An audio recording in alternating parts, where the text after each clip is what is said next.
we don't want the creativity to go away. We don't want the people who make a living as social influencers to go away. It just, at the end of the day, ought to be not have that data or that the ability to manipulate news. I mean, TikTok is used as a news source by huge numbers of young people.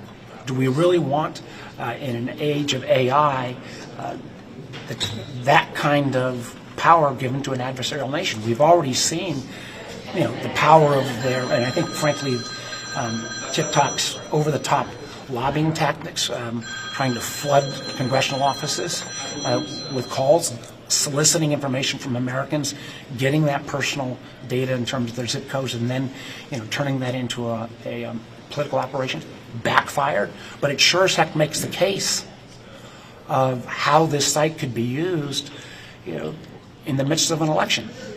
I don't care if you're Democrat or Republican. We have plenty of differences in America that we're going to litigate.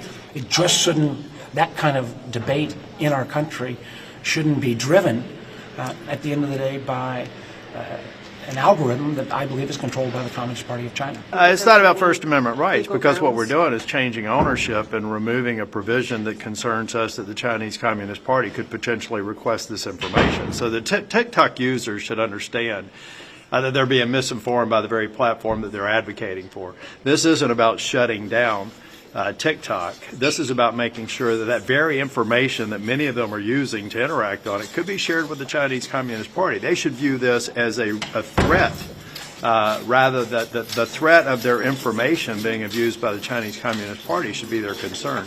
Not that we intend to shut down TikTok. I don't think that that's going to happen, and I think it's disingenuous of the TikTok leadership to concern people. I've seen some of the ads or the interviews of people crying, thinking that it's going to end. I just practically don't think a business enterprise like TikTok in the United States is creating so much value. It's just not going to be shut down. But I do agree that we should sever any sort of relationship and obligations to the Chinese Communist Party. As I said, I have my own reasons for wanting to see us be mindful. There's a reason why we don't use it as a platform here in the United States Senate, because of our concern about the Chinese use of information that they obtain through TikTok.